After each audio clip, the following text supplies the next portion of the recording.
My favorite is flaming hot Cheetos. Oh, do those look good? They're going to take years off your life. Not only does it have red dye number 40, it has sugar. It actually has many things you cannot pronounce. Anything you can't pronounce should not go in your body.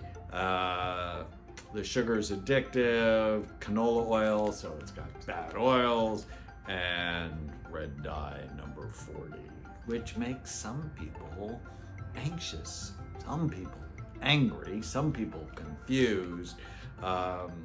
Monosodium glutamate. This will not love you back.